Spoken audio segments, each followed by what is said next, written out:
So, beyond diagnosis is what I'll try and share. How did I look at it all these years, and how do I look at it presently? Have I changed? Well, we all know that always is always wrong in life. Never is never right.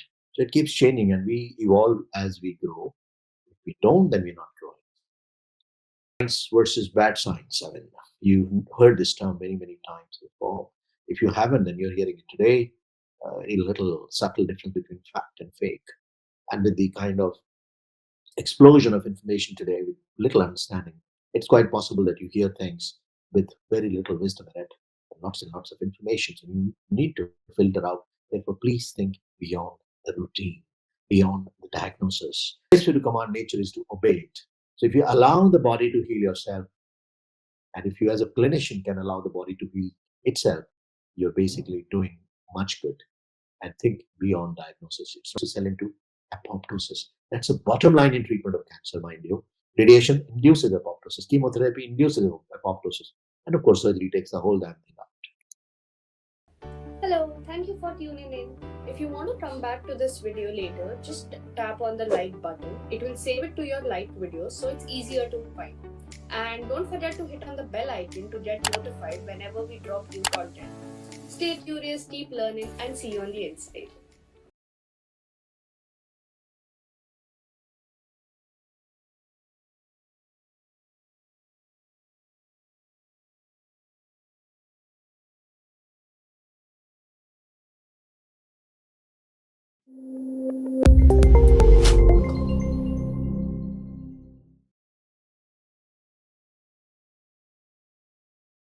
We mostly talk about how to make a diagnosis, but it's about can you think beyond it?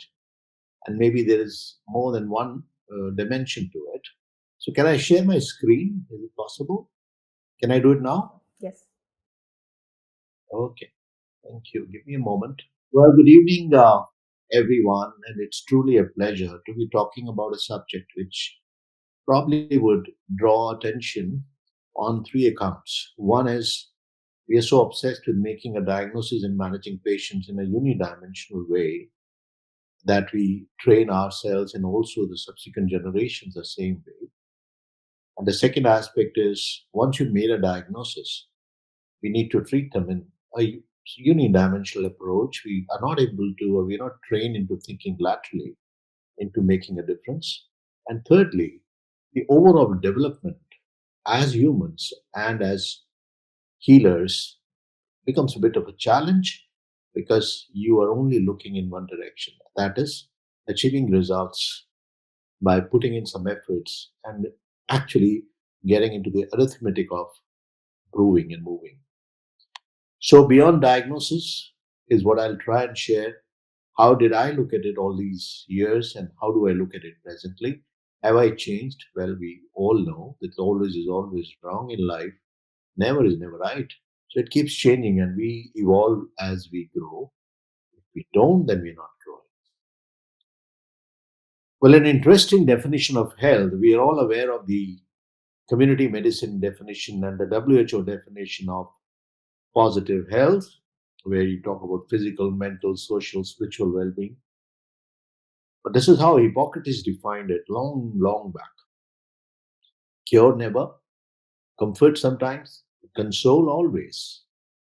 Well, if you look at it, cure has got a very limited role to play there. So I'm not trying to take the whole idea of medicine away. That is, you need to cure people to be able to comfort them, to be able to console them. But effectively, what one can take out of it is you must have compassion added. There are other dimensions that need to be added in order to make it a holistic healing. This is how William Osler defined the practice of medicine, and most of you have read it in your books. It's an art based on science, understanding science or practice, and upholding the art of healing. So, art has an emphasis. And if you don't look at it from that point of view, we're simply looking at the science part of it, which actually makes us into the robots that we are fast emerging into becoming. Well, from an era of eminence based medicine, thankfully we moved on to an era of evidence based medicine. It's no longer me telling you something and you following it because I can swear by it. It's about an evidence. Except God, everybody has to produce evidence. But Is that the best way to look at it? Is it possible to get evidence in situations which are very glaringly true? Like you cannot have a parachute trial. You can't try whether parachute is working in individuals by throwing 50 people with parachutes and 50 without, only to know that more than 50 died because some would die of fright also and the parachute not opening. So this is not always the case. You can't get evidence for almost everything. And statistics is a very interesting subject, and we must look at it very carefully, especially as doctors.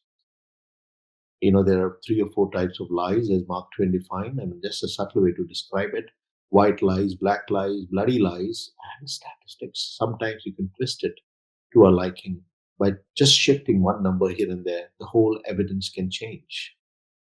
That is a beautiful quote out of an article by Asit Ray, which was on yoga and Ayurveda. You can't have medicine for that, evidence for that. You cannot prove that objectively. But we try to do that because that's the only way people are going to accept it. And as I go along, I'll share with you how we try to push our way into getting an evidence for something which is so glaringly true. What is visible doesn't necessarily need evidence all the time. And the medicine today, why this topic for today's discussion and why are we talking about it? Look at it carefully.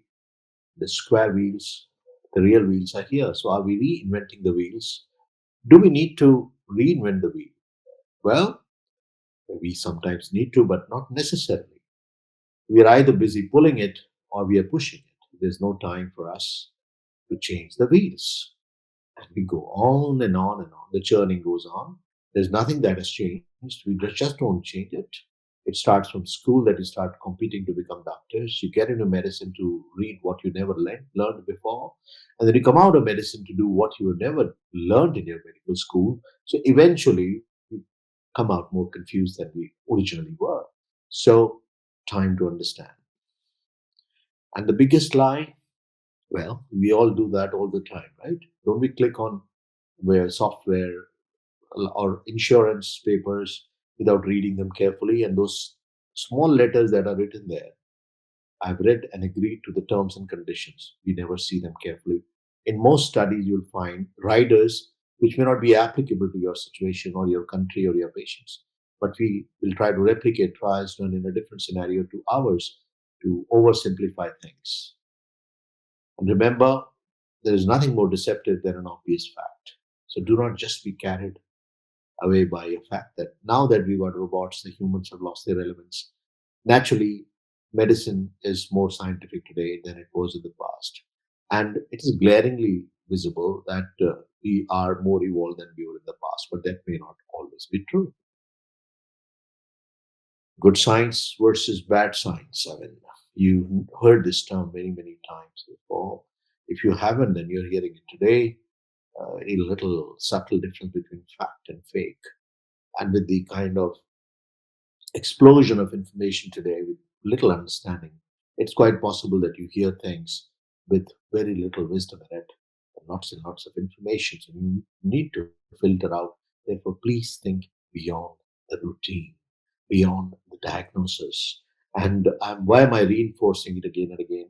I didn't want it to be just another talk that I do all the time, or on a topic or on a video of surgery, which I'll touch a few, but importantly, I want you to understand that it's more than just the straight and single dimension that we move in.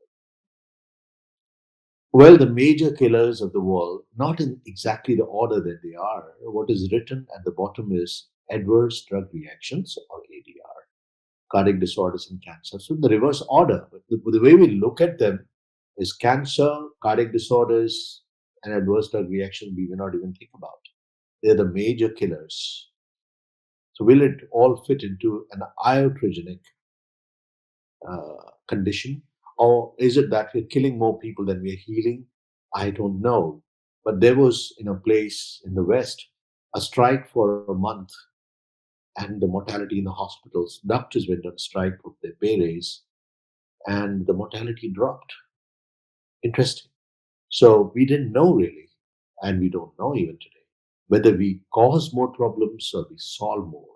So it's a jiggery pokery. So I won't get into that dirty world. But importantly, please do understand we may have found answers to questions, but that has generated more questions. So don't think we have found the last answer that we were looking for. And some things are true whether you believe in them or not. They would just stay. There is a truth called scientific truth, the other one is called a universal truth. I do not know whether everybody believes in the existence of God, but yes, if those who believe in it, they would be just believing in it, and others would ask them for evidence. You can have a counter question to that. We'll get an evidence for its absence. So both ways we are always searching and exploring. Let's touch the sides to our understanding of the mechanistic approach to life, and how did science change into something which was more mechanistic than, you know, dimensional. Advait is a term you hear in our scriptures regularly. It's a Sanskrit word which means only one. Excuse me. Treating the whole rather than the hole in the body. Don't just treat the ulcer. And I often teach in my regular clinics, examine the patient as a whole, not the hole in the patient. Because that is what is a common mistake. That brings our vision to a very narrow space. Well, there are a few names mentioned here, and I'm not trying to make it look more technical and confusing. I'll just simplify as I go along. Democritus was a Greek philosopher, contemporary of Socrates, also called as laughing philosopher. He was the first one to describe what is called an atom, and he called it atoma. And we know today what it means, what it actually indicates. Craniatomy. Tomy means opening up. Atom is something which cannot be broken. That is how he believed it. And he believed that they are not static particles, they are always vibrating and oscillating. And eventually, when they get together, they make a product or a matter. And that's how he described the evolution of or the existence of Earth and the growth of man. Socrates was his senior, but around the same time, he didn't believe in this concept. And he felt that it's dualistic. It's matter plus invisible energy, something similar to what we call in our scriptures as the spirit in the Christian mythology, or Atma in Hinduism. And actually, Shav and Shiv. Shav is dead body. If you put energy or E into it, it becomes Shiv. So, energy and matter together makes life. Well, then there is a Newtonian way that science actually evolved. The Newtonian way was the Newton believed that this whole universe is like any other machine, and there are various parts to it. If one part goes wrong, you can replace it and it will become all right. You can fix the problem by fixing the part. But that was a very incomplete statement and a very incomplete approach to healing. And when it came to body, if you look at body as a machine, appendicitis, appendix out, cholecystitis, gallbladder out, how much you can take out. You need to heal the person in order for the body to be able to heal himself or heal itself or heal thyself.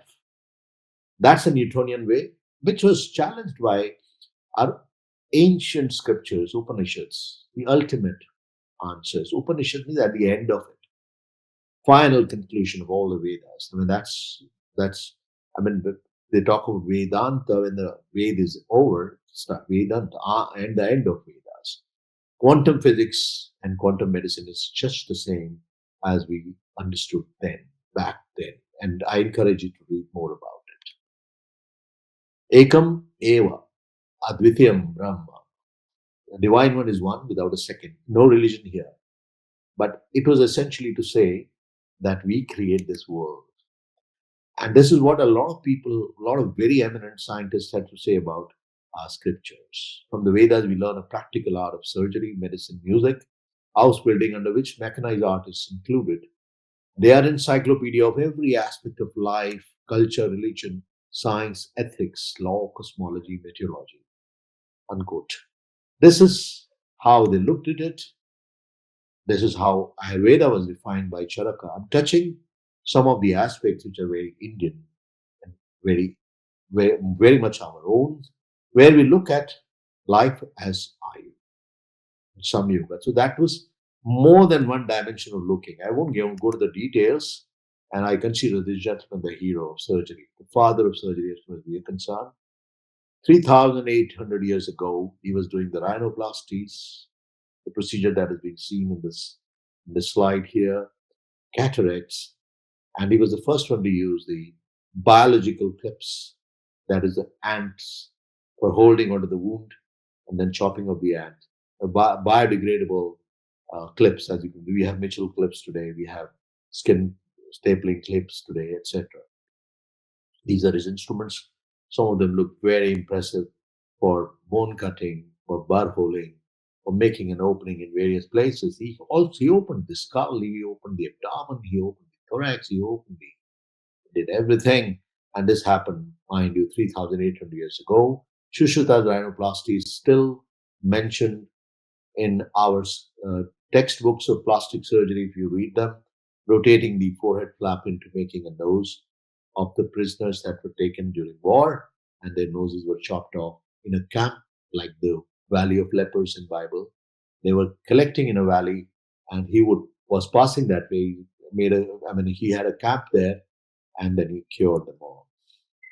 Well, this is the description by William Hunter, speaking only good things about it, saying that it all started here, and then translation from Sanskrit ties into the Greek, where the Greek travelers came to this part, Arabs came here, they all went back, and you know of Unani medicine, which is Greek medicine, it was all translation. Believe it, please, and believing is important, but get evidence for it. There is this beautiful book I recommend to all my younger colleagues and even my colleagues. Bruce Lipton's Biology of Belief is an old book that I read some years ago, which describes the belief that the old and the original belief that we are frail biochemical machines controlled by genes is giving way to an understanding that we are powerful creators of our lives and the world in which we live. And it is very similar to an atom bomb that you can read, Ashtavakra Gita. It's a small book.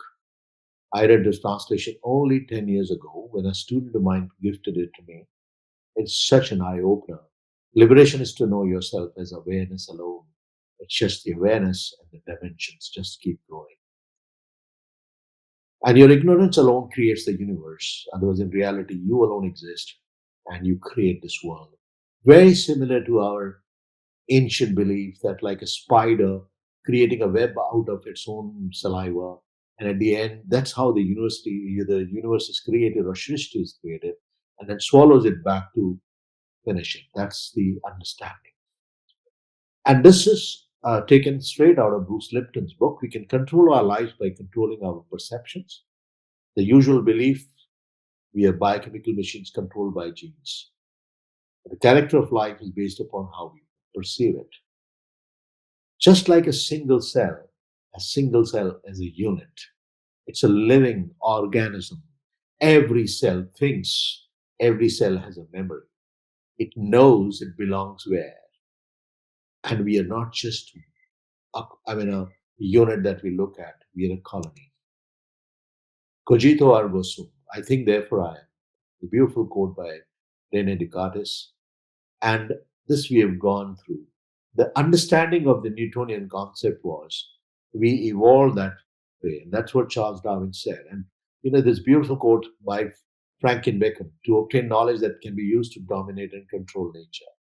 The best way to command nature is to obey it.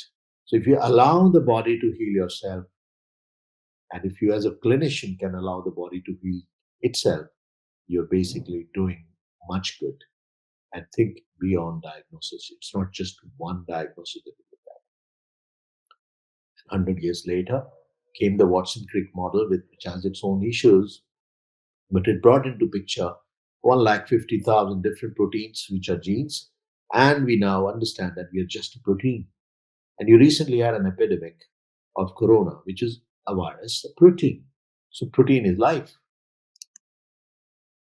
And another beautiful book that I'll recommend, I'm taking this opportunity to talk around the subject rather than about it, so that you're able to build your own way, the concept, and maybe reach a conclusion which can enrich all of us. The beautiful book by Candace Pert, Molecules of Emotion. Is it all in one dimension? Interesting. As our feelings change, this mixture of peptides travel throughout our body and our brain, and they are literally changing the chemistry of every cell in the body. And interestingly, we are hardwired to be in bliss. Our default setting is joy. It's normal and natural, no shame in it. And it's not happiness.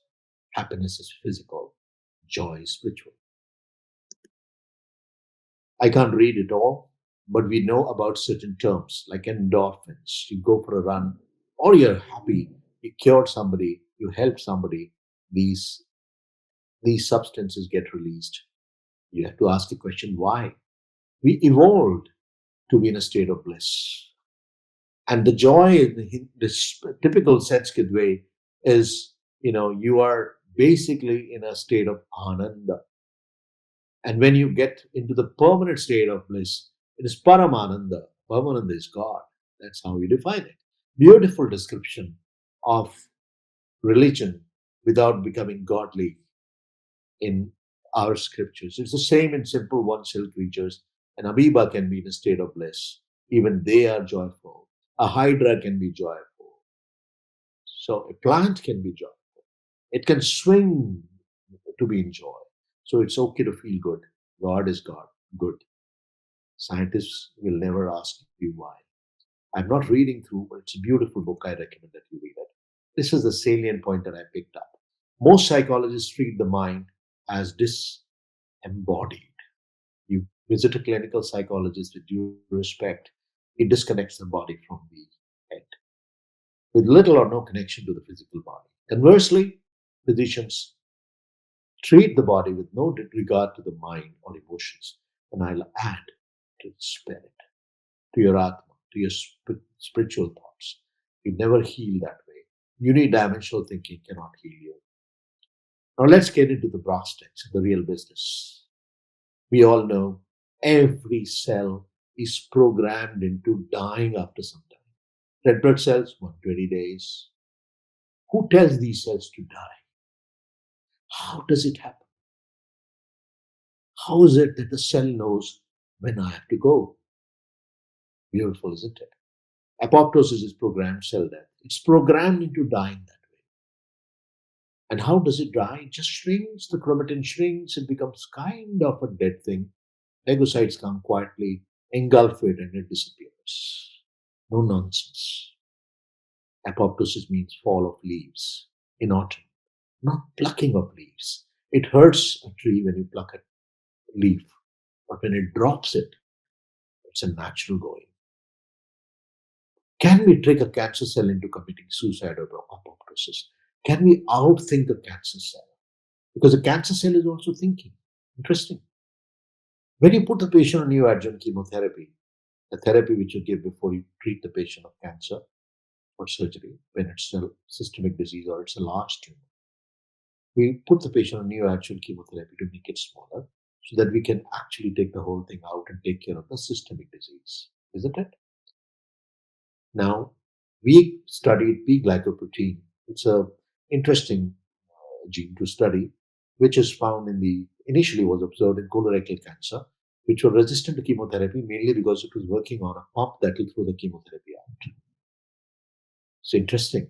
So when we looked at P-glycoprotein in breast cancer, out of 30 patients, 14 had P-glycoprotein positivity and they did not respond in the initial 3 cycles, but 16 did, which means they inherently were responding. But when we finished all the 6 cycles, there was P-glycoprotein positivity in the remaining 15, which means the cancer was outthinking the chemotherapy. It somewhere knew what biochemistry you're introducing and it developed resistance to it. So can we trick a cancer cell into apoptosis? That's the bottom line in treatment of cancer, mind you. Radiation induces apoptosis. Chemotherapy induces apoptosis. And of course, surgery takes the whole damn thing out. Each cell is an individual. We are a colony, not single. Interesting. We are not just us. We have a flora around us, which people refer to as our aura, isn't it? We said this person has got a positive aura. It's the flora around us. which makes us look more than us. And do you know, interestingly, these microbes that are around us are commensals naturally. They share the same genes, so they actually are our own. We are them, and they are us, and they keep retaining it. Interesting. They tend to have a memory also. Each cell has a memory. Now, if you feed them with something organic, which is born out of plant products, there's no reaction. Like you have the medicines that are made out of the herbal medicines, as they call it, like out of curcumin. Curcumin is nothing but the ginger or the haldi, or you have spices like in the rasam in the south. They are all medicines, but our body has been taking them for ages, so our cells remember them. So they're absorbed immediately. But when we take a drug inside, they don't recognize it, synthetic. So where does it go? To the pharmacy of our body, that is liver, where they get further detoxified, and then there is something called the bioavailability of a drug. You're taught in pharmacology. So the amount you give is not the total amount that is going to be working in your body. Some amount would be getting stuck in the liver till such time that liver starts stinking. There's so much of garbage you parked there. Therefore, drugs have the hepatotoxic damage, renal toxicity, etc. This is how it starts happening. So we looked at a very interesting phenomenon. Patients who were receiving neoadjuvant chemotherapy for breast cancer, and those who had more toxicity, that is, those who lost more hair, or those whose bone marrow suppression was more common, they also had tumor shrinking more commonly. So those who had side effects also had effects. Interesting. So initially we thought it looks like common sense because chemotherapy acts on rapidly multiplying cells, whether they are normal cells or cancer cells. So it makes sense. So therefore a drug is not going to just act on one cell unless you give that cell an advantage of its memory and it can protect itself. And that's how we're now looking at immunotherapy, where the body is made conscious of its own self and its own immunity, the T cells or the CAR T cell therapy that you all hear of.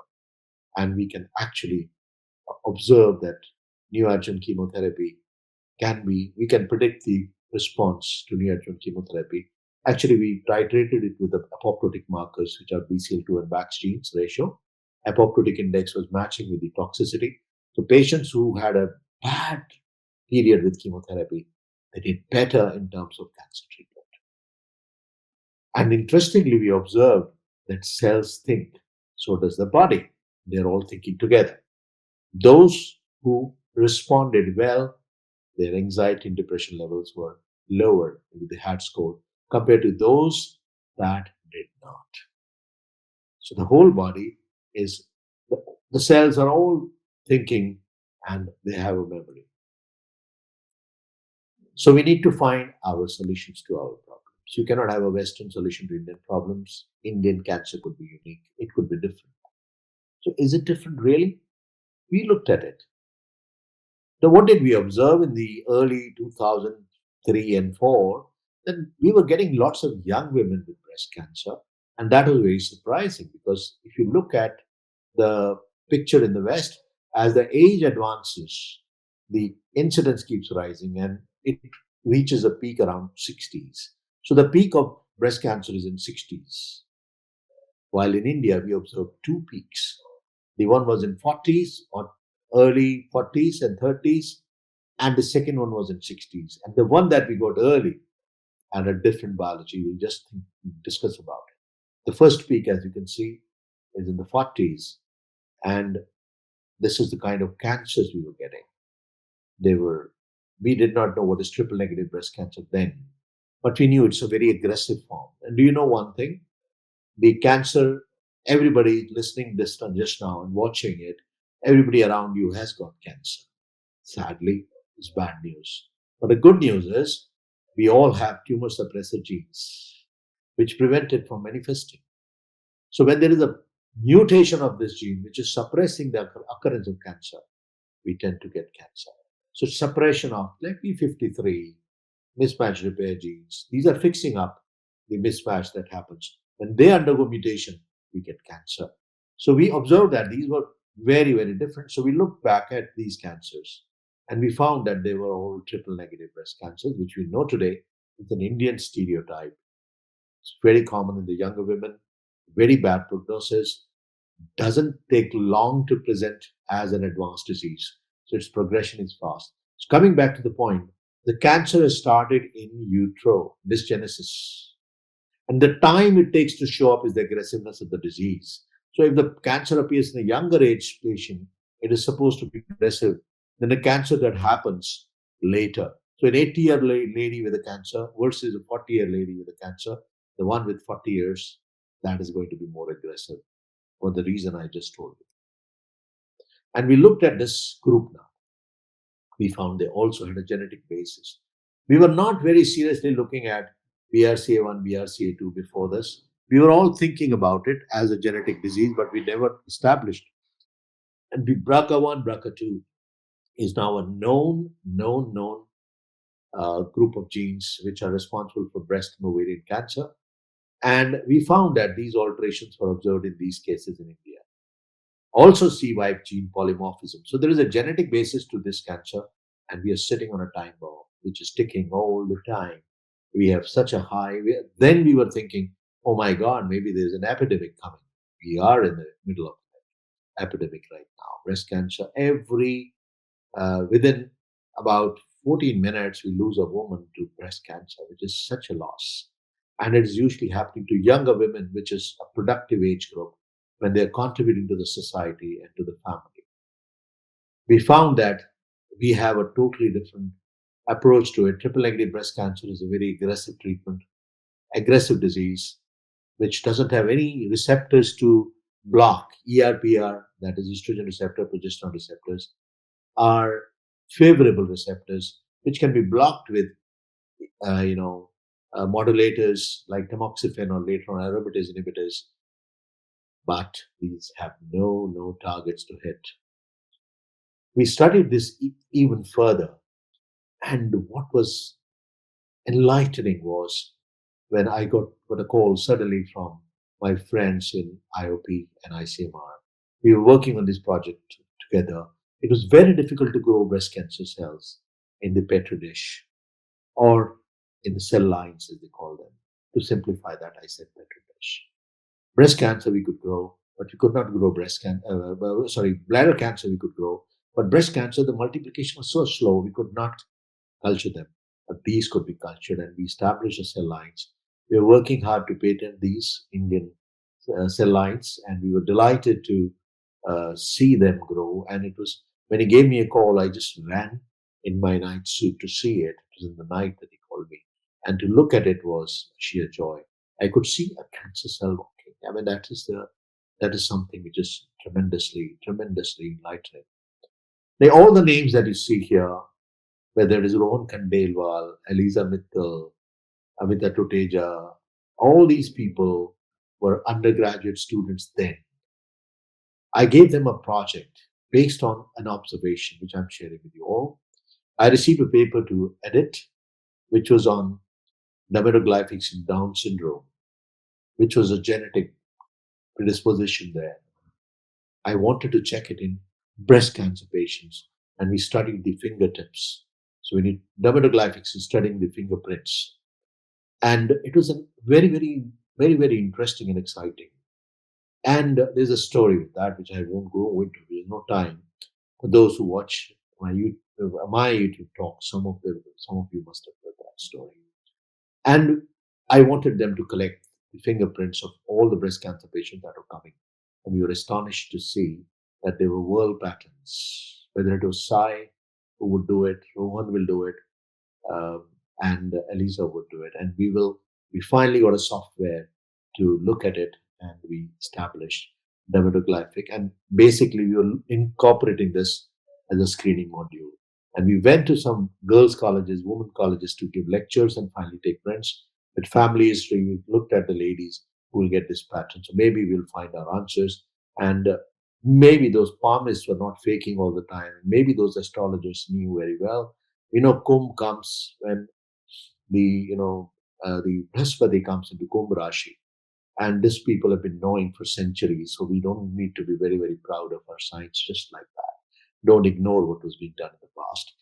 Kumbh was being celebrated in this country for centuries and thousands of years, so they knew the pattern of planets long back. And we should find Indian solutions to universal problems for holistic cancer care and holistic care in general. And can making of a doctor be a spiritual pursuit? Well, spirituality is not religion. Don't confuse it. All religions are good. They only teach good things. But that is not necessarily true for all religious people. So be spiritual. Being spiritual is different from being religious. So evolving as a surgeon with multiple dimensions is therefore a great idea. And there comes the whole idea of talking today. Primum non nocere. Above all, do no harm. So you should know what is necessary and what is not necessary and what is harmful. So the punishment, that is a therapy, should fit the crime, that is the disease, and the offender.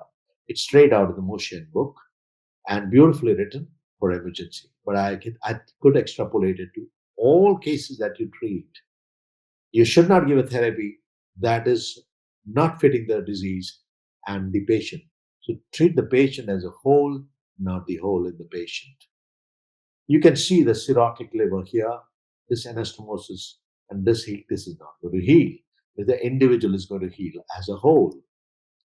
As they say, the cost benefit, it bets down to the risk and benefit ratio, which you should all read about. Mortality and morbidity is equal to complexity of operation plus acute/chronic health divided by surgeon's judgment, skills, and quality of healthcare. The surgeon here could be any clinician.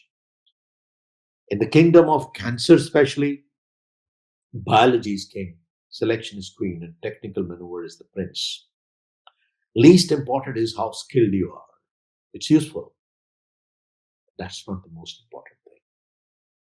It's the individual as a whole. Some people with the same treatment, some people with the same disease, same stage, same cancer, do differently from others with the same stage and same treatment. It's not our abilities that show what we truly are, it's our choices. So make the right choice. And for that, think beyond that straight dimension. Adding technologies one after the other, very interesting. You can add lots and lots of technologies and make somebody richer in terms of the weapons he has or the tools he has. But as is commonly said, a fool with a tool is still a fool. So don't necessarily are going to solve a problem. Are we getting overburdened with prosperity? An interesting take away from the Gibbon's book, Decline and Fall of the Roman Empire.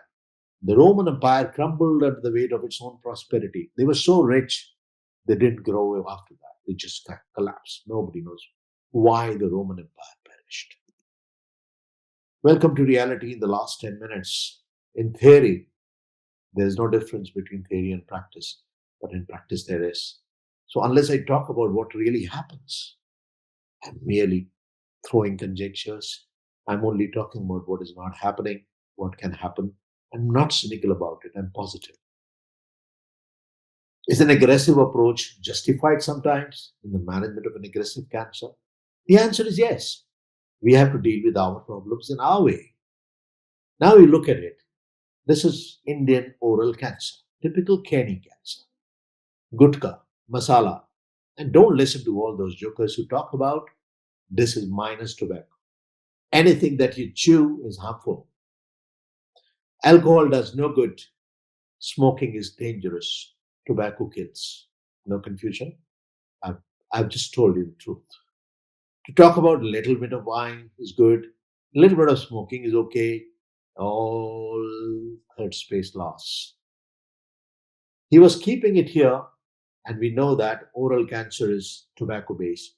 Nicotine converts to nitrosamine by the bacteria that act on it, leading to nitrosamine's production, and that causes cancer. He has fortunately been keeping it in front, so the mouth opening is still possible. There's no trismus, We had to resect out the whole of the mandible, radical neck dissection on the right side, modified on the other side, and then reconstruction done in the cheapest possible way. This was happening to a resource crunched patient, resource crunched surroundings, resource crunched country like ours, and the flap being raised, which you can do with a free flap, with free fibula flap. It's an old slide. Another one who kept it in the lateral sulcus, the typical oral quid. Quid is Kenny cancer. He loses it all, neck dissection, reconstruction done using radial artery forearm flap. Interesting story of a gardener who worked in our own hospital many years ago. And he had a soft tissue sarcoma, which was resected. And the graft, you can see, this was what was done long back before I was there. And he never took radiation, although he was advised, for the fear of radiation causing death. Because he saw most people taking radiation dying, but he did not connect the two, that those who were taking radiation were already late. He retired, went home, and developed fungation. You can see how bad it can get. Can you see some maggots here? These maggots did good by eating away all the dead tissue, but they can be. I mean, these are. It's a paradox that you find these wounds are cleaner than the other wounds, and you can see some here, the bubbles. There's some maggots scuba diving, and had to be resected. So we had to be aggressive with it, and we had to do neck dissection alongside. You can do the interjugular vein. The whole tissue has been removed and reconstructed using the local flap. Getting treated as Fournier's gangrene, which you know very well, is um, necrotizing soft tissue infection involving the perineum. But there was a cancer there. Don't ignore it. This patient is another interesting case in that sense. I'm not happy that with the removal of one tumor, which is dermatofibrosarcoma protuberance comes out of the tuber, potato-like, multiple growths happening. And now it covers his eye. He's not hardly able to see when he came to us with the recurrence. Had to be resected. The eyes could be, we had to remove even the eye cover and reconstruct using a buccal flap. And now you can see the eyeball here, which had to remain covered for 6 months before we could open it up, the reconstruction done. And at least living problem is better than a dead solution. And without life, there is no quality of life. You can see a thyroid here, previous surgery, inadequate surgery, patient has got a fungating thyroid malignancy with a tracheostomy in place, which means there was an airway problem. Had to be resected along with the larynx, laryngectomy done, neck dissection on one side, other side too. You can actually see the nasogastric tube or the Ryle's tube here, right side, modified neck dissection, left side, radical neck dissection, and this had to be reconstructed with the easiest possible method, deltopectoral flap, fungating masses, post-radiation sarcoma, breast cancer, treated by local flaps only, bleeding wounds from the cancers that happen, these are sarcomas involving the blood vessels. This is a Whipple surgery where we make sure that the margins are clear. The frozen section showed positive margin. We had to take the sheath of the superior mesenteric artery and sent it. This is portal vein, lift it up, and we are taking this for removal and to get a clearance. Common cancer in Indian subcontinent, especially in the Gangetic belt, carcinoma gallbladder, neglected as gallstones, has to be subjected to radical cholecystectomy. More cancers, total thyroidectomy done, bilateral neck dissection for thyroid cancers. I'll skip this and I'll come to the point. This is total thyroidectomy. Interesting patient getting treated for a wound here. You can see the facial palsy, and biopsy was not done. Finally, we found it's a parotid cancer, squamous cell carcinoma of the parotid, very, very rare cancer, and this is involved the facial nerve. So there you can see the facial palsy, and this is tarsorrhaphy done to take care of the eyelids, and had to be resected and reconstructed using the transposition flaps. But sometimes, as we evolve, less is more. This is way back in 2005. This lady got her screening done. I used to be speaking against the motion when it came to breast conservation those days, but she insisted. She was a lecturer in Delhi University. She insisted I want my breast to be conserved. With a lot of reluctance, and I tried to convince her. We did it through one incision. This was 2004. If I were to operate on this patient today, I won't be doing this surgery because I won't accept this depression. Although she's alive and happy, She was very happy with the outcome, but I was not. And we go to round block mastopexy, skin sparing mastectomies, reconstruction using the Goldilocks mastectomy, where the lady could not afford implants, so we could use the skin itself for reconstructing it, or using cheaper implants, or using ICG to find out. Well, these are surgeries that you can do for breast to conserve it and give a cosmetic outcome as well as the cure. You can see that the Grissotti flap has been done. Now, what I'll do is, this is the central quadrant tumor involving, you heard about Paget's disease, and the lump here had to be resected, and we had to do the Grissotti flap to reconstruct and give the patient a normal looking breast. Same is the sentinel node biopsy, which kind of ensures better quality of life, because these patients live long enough now. So it should not be just cure and cosmesis. This lady had a lumpectomy done, and I want to show you this case especially. And the specimen was not oriented. It came out to be cancer. Then we didn't know which side is positive. Margins were positive. She was refusing for mastectomy. We had to go by round block and LICAP, which is a perforator flap, to reconstruct it. So you can give them a quality of life. You can do the wire guided localization and they'll do by going, and you can record right angles to video. And actually go to the last part of my talk, which is the last few slides. It is about healing thyself. This was basically not that I was rushing. This is screen detected cancer. So we mark it, and we clip it, and you can see the guide wire in position. And I don't want to play the video, it's going to take some time. Lumpectomy done by using the conservative breast surgery. You can see the clip which was in place, and we could take out with the guide wire the entire specimen and do the screening, the image mammography to see that we got the whole tumor out. Lastly, now, why are we talking about it? Healing thyself. When you're crossing the stream, you're just looking in one direction. Now look at the shadow, that's the third dimension. So there is more than one dimension to life. And you're not a drop in the ocean, you're the entire ocean in a drop. When a drop disappears in the ocean, what does it call itself? Ocean. So when you are the whole, the third dimension was defined in Upanishads as Samyukti, which means where you don't matter, you're devoid of yourself. Samyukti is the term. Einstein defined this in the form of a cupboard, and he said there is a fourth dimension to life, and he called time as the fourth dimension. We have all read about it. How beautifully brought out, like a cupboard with height, width, and depth. Been known for centuries, but less obviously, we did not look at the fourth dimension. There are 10 dimensions, which is the string theory. So there are 6 more dimensions which are hidden from us, and we don't look at them. And these are the dimensions that make you think about Watson-Crick model, creations that have happened across the globe, about time, about music, about living in a world which is beyond just the diagnosis and materialistic or mechanistic approach to it. So there's a huge, vast space you walk into, which is your own creation, and you are part of it. We do not learn for school, but for life. Non shola sed vita decimus. That's a Latin word. What is happening? We read to crack an exam.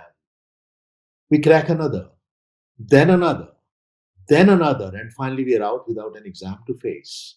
Every day is an examination. We should be learning beyond it. Schooling is not about just cracking an exam. And remember, sight is a faculty, but seeing is an art. And in the end, it's not going to matter how many breaths you took, but how many moments took your breath away. I've trekked many times to the Gomu Glacier, and I cannot just believe that this little place, which looks like the mouth of a cow, that's why I call Gomuk, and this you can cross the river, becomes the mightiest of all rivers and the most divine of all, the Ganges, Mother Ganga, or a black partridge that calls up in the morning, wakes up the forest, also called as the wake up bird. It just gets up at the right time. It's got colors that I can't paint. or waiting for a tiger to appear out of nowhere when you hear a call. And there it is, looking at us in all its glory. There's nothing prettier than looking at it, grimacing at all of us as intruders and jumping towards us, but only to give that mock charge. Or the symbiosis of a spotted deer with a bank miner sitting on the back, taking a piggy ride, but calling as the tiger approaches and relying on all the insects that fly off as it walks. To watch, this is a very old picture that I took way back in 90s with a very old camera, and you can see it's a scan picture. When against the tiger grass, it's called tiger grass, the mother samba delivered a fawn. To watch it was to look at the entire universe being born. It's happening almost every day, all around us. To see tigers together in the mating season, or the only poisonous lizard of the country, Indian goat, digging for laying its eggs and covering it up, only to rely on that nature to let it grow, flourish. Life always finds its way, or a tiger on a kill. And we've been doing these multiple Gurukul classes, teaching skill courses. This is COVID time picture I wanted to specially share. When 1800 students at their homes, this picture, were doing the skills on, on the simulators that they made themselves based on what we taught them. Are the Gurukul classes happening or the scrub courses happening? Everything has been evolving. Can you see this? These simulators have been created by the students themselves. Learning suturing on a tomato, banana was the most enriching experience of my life. This was happening when I was sitting in the room alone. They were all sitting in their rooms alone, and we were all connected by the virtual world and learning the real things, putting a knot all around and making it count as a basic surgical skill learning. To conclude, friends, there are only four questions of value in life: what is sacred? Of what is the spirit made of? What is worth living for? What is worth dying for? And the answer to each is the same: only love. Thank you very much for listening patiently to all that I shared with you in terms of my ignorance. Thank you so much. Thank you so much, sir, for that wonderful session. Thank you so much for sharing your valuable perspectives. And it has been truly enlightening to explore how comprehensive patient care extends far beyond just identifying a diagnosis. I'm truly mind blown with this session, and I can confidently say the same for our doctors as well. There are a few questions from our doctors. We'll be getting into that. So I'm going to be taking one of the earlier questions that we had. So Dr. Kulkarni asks, please give an example of ADR in your experience which resulted in death. Many examples, not one. There's just so many. Starting from the times when we were using penicillin.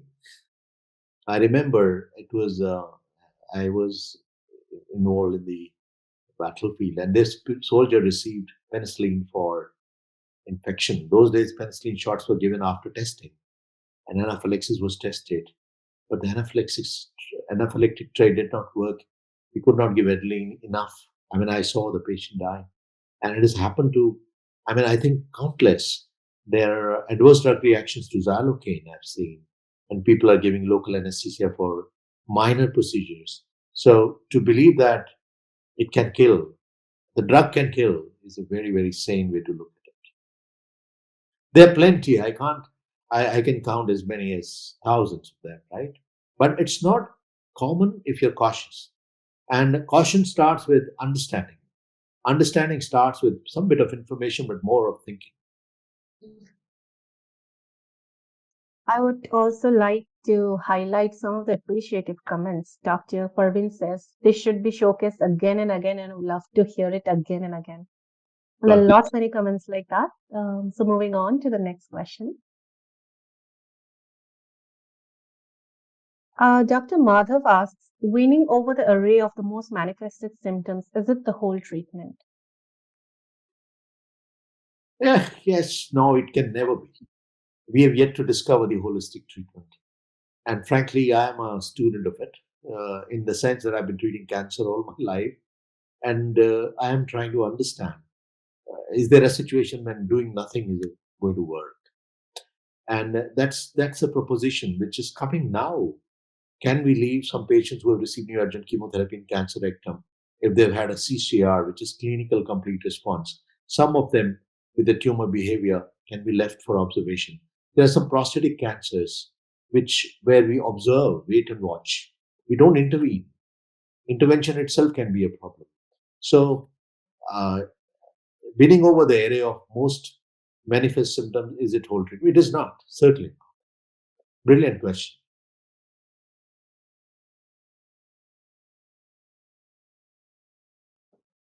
Dr. Ashwini Kumar says, thanks for the update of philosophical attitude of medical management. This is an unparalleled CME.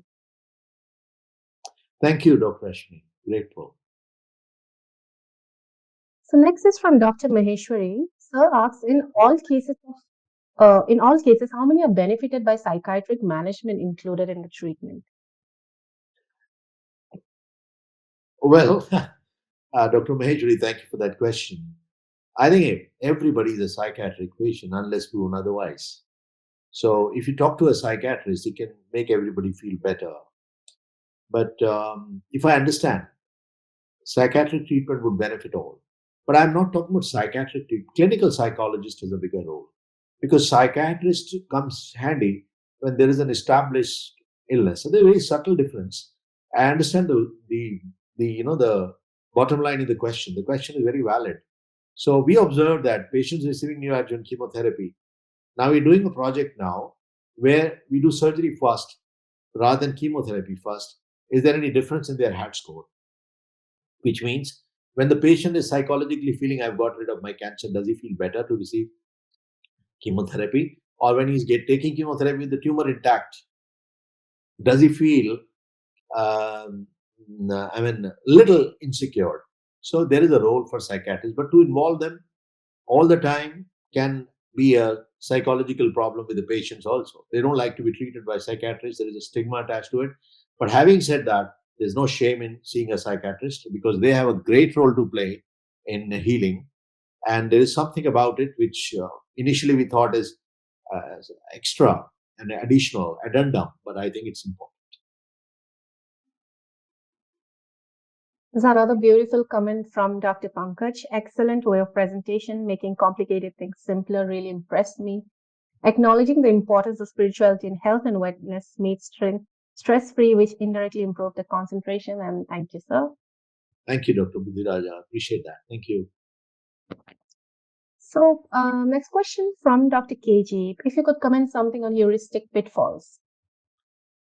Well, we can comment for a long, long time. These are straight, uh, to the point takeaway questions. Um, the pitfalls are many, and they're not always related to what the physicians do. They also are related to the disease also. So there are plenty, and you will run out of your time.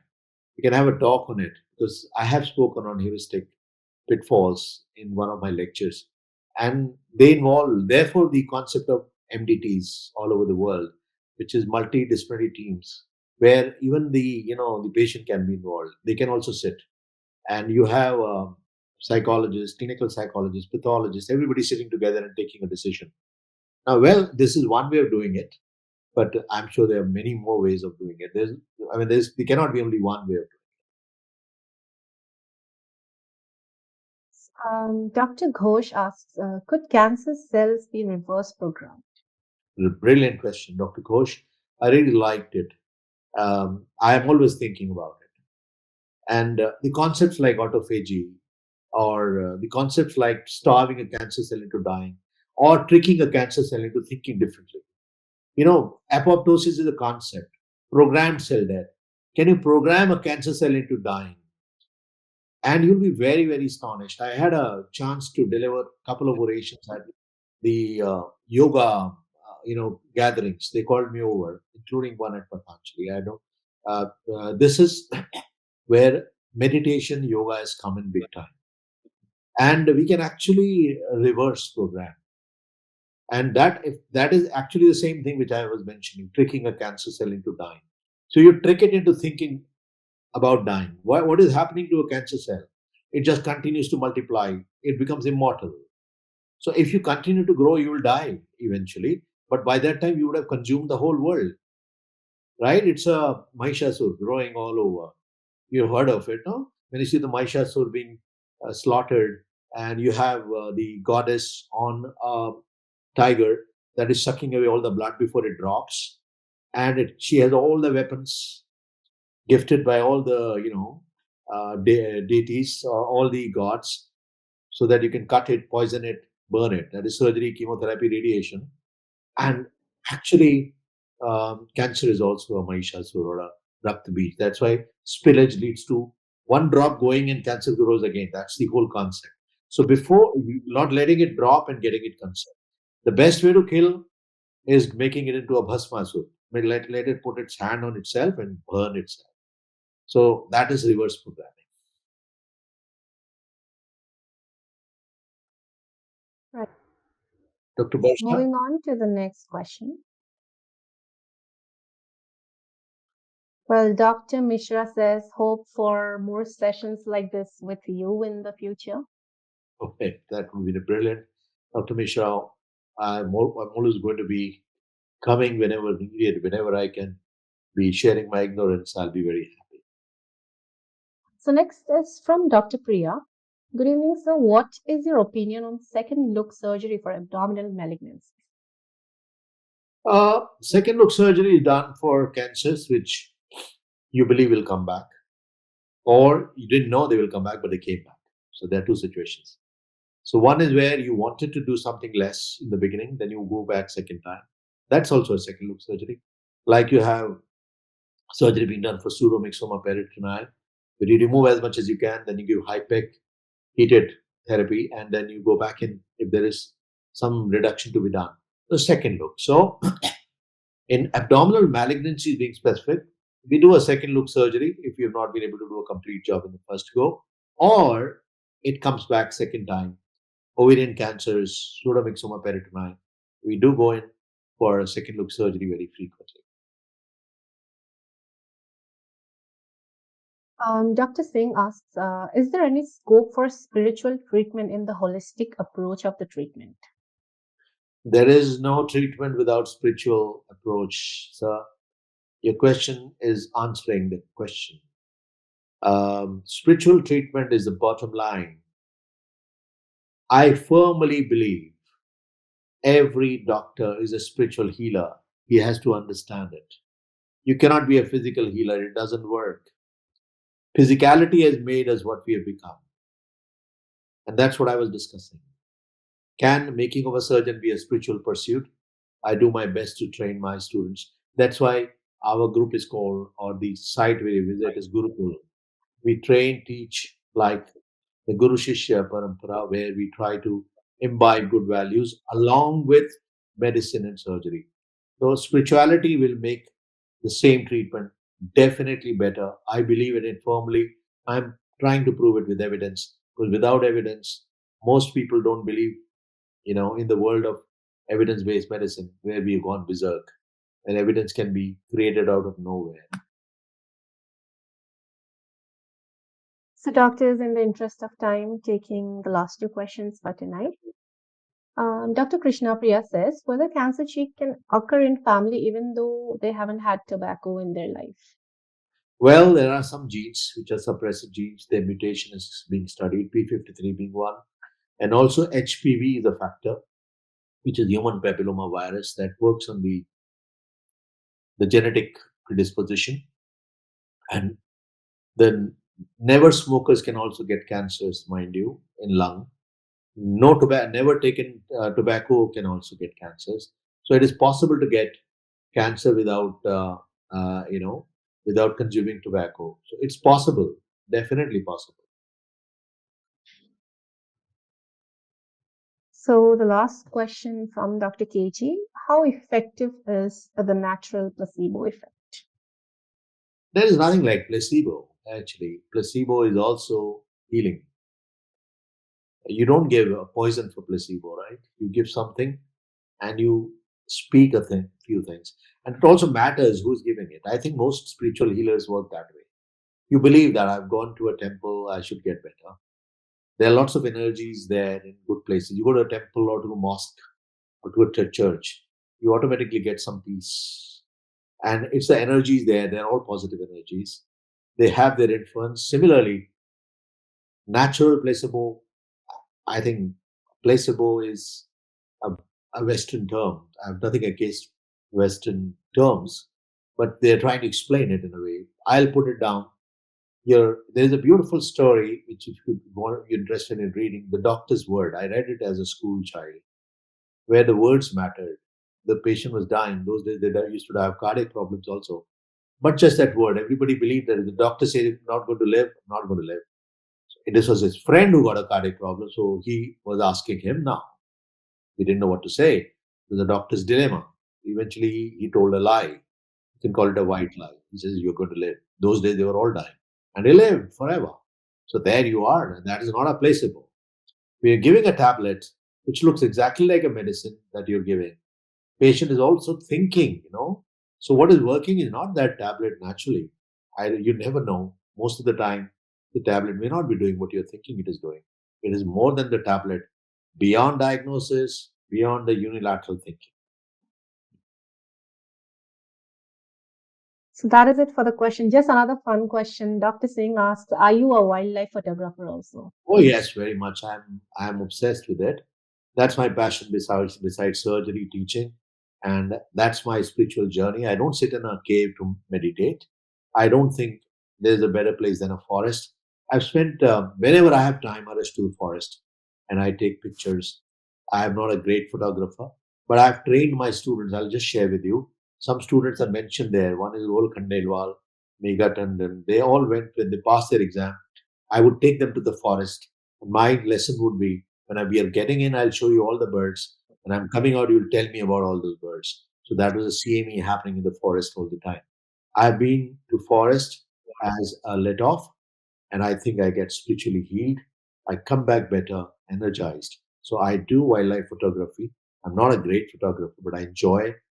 It's impossible to capture what you see. So there you are. Thank you. Thank you, doctors. That is it for the questions. And so there are numerous appreciation for this session.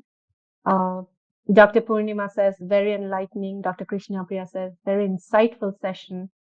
Dr. Ashwini says, enlightenment in deep knowledge.